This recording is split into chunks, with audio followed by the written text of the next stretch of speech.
नमस्कार। वर्ष 2021 का बजट असाधारण परिस्थितियों के बीच पेश किया गया है। इसमें यथार्थ का एहसास भी और विकास का विश्वास भी है। कोरोना ने दुनिया में जो प्रभाव पैदा किया, उसने पूरी मानव जाति को हिलाकर रख दिया है। इन परिस्थितियों के बीच आज का बजट भारत के आत्मविश्वास को उजागर करने वाला है और साथ ही दुनिया में एक नया आत्मविश्वास भरने वाला है।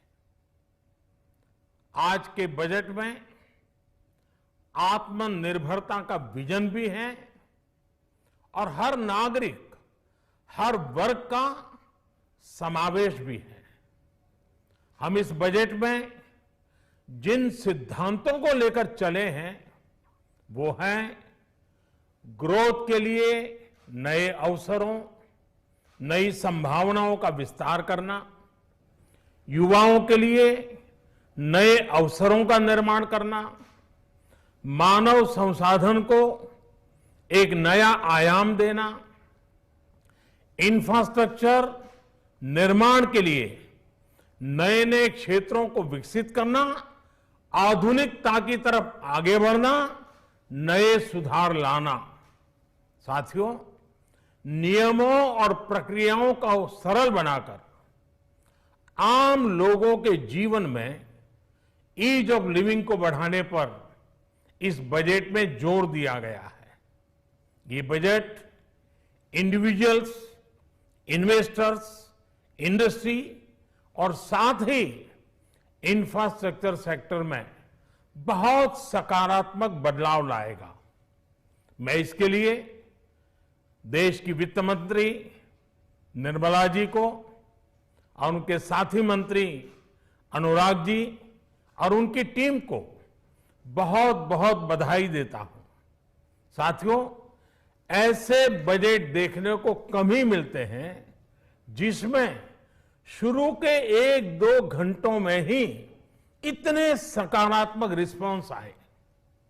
कोरोना के चलते कई एक्सपर्ट्स ये मानकर चल रहे थे सरकार आम नागरिकों पर बोझ बढ़ाएगी, लेकिन फिस्कल सस्टेनेबिलिटी के प्रति अपने दायित्वों को ध्यान में रखते हुए सरकार ने बजट साइज बढ़ाने पर जोर दिया।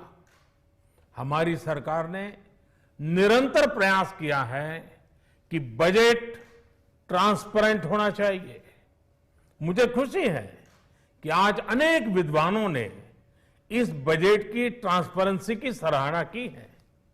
साथियों, भारत कोरोना की लड़ाई में रिएक्टिव होने के स्थान पर हमेशा ही प्रोएक्टिव रहा है। चाहे वो कोरोना के काल में किए गए रिफॉर्म्स हो या फिर आत्मनिर्भर भारत का संकल्प, इसी प्रोएक्टिवनेस को बढ़ाते हुए आज के बजट में भी रिएक्टिव का नामो निशान नहीं है।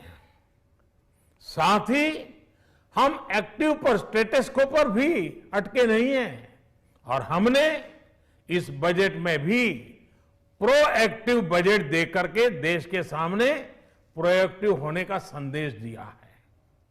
यह बजट उन सेक्टर्स पर विशेष रूप से केंद्रित है जिनसे वेल्थ और वेलनेस दोनों ही तेज गति से बढ़ेंगे, जान भी जहान भी। इसमें एमएसएमईज और इंफ्रास्ट्रक्चर पर विशेष रूप से जोर दिया गया है।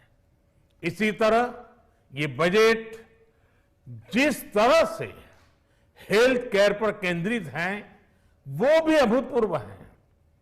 ये बजट देश के हर क्षेत्र में विकास यानी ऑल राउंड डेवलपमेंट की बात करता रहता है। खास तौर पर मुझे खुशी है कि इस बजट में दक्षिण के हमारे राज्य, पूर्वोत्तर के हमारे राज्य और उत्तर में लेह लद्दाख जैसे क्षेत्रों में विकास पर विशेष ध्यान दिया है। ये बजट भारत के कोस्टल स्टेट्स जैसे तमिलनाडु, केरल, पश्चिम बंगाल इनको एक बिजनेस पावर हाउस बनाने की दिशा में एक बड़ा कदम उठाए।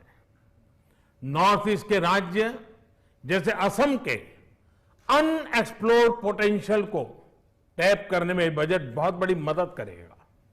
इस बजट में जिस तरह से रिसर्च एंड इनोवेशन इकोसिस्टम पर बल दिया गया है, जो प्रावधान किए गए हैं, उनसे हमारे युवाओं को ताकत मिलेगी।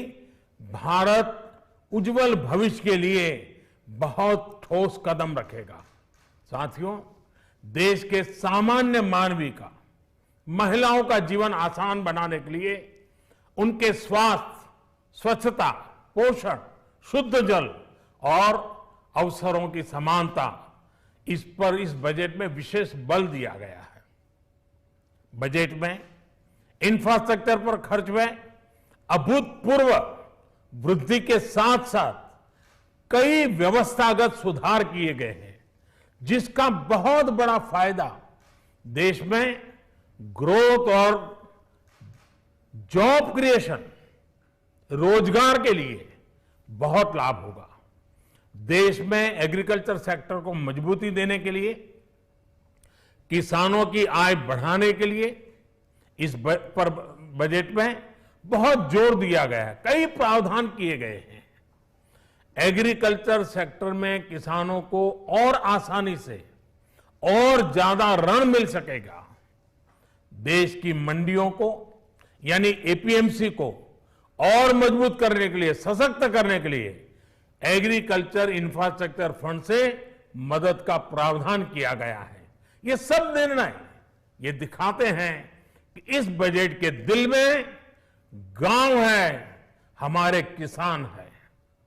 एमएसएमई सेक्टर को गति देने के लिए, रोजगार के अवसर बढ़ाने के लिए इस बार एमएसएमई सेक्टर का बजट भी पिछले साल की तुलना में 2 गुना से ज्यादा कर दिया गया है। साथियों, ये बजट आत्मनिर्भरता के उस रास्ते को लेकर आगे बढ़ा है जिसमें देश के हर नागरिक की प्रगति शामिल है। ये बजट इस दशक की शुरुआत की एक मजबूत नींव रखने वाला बजट है।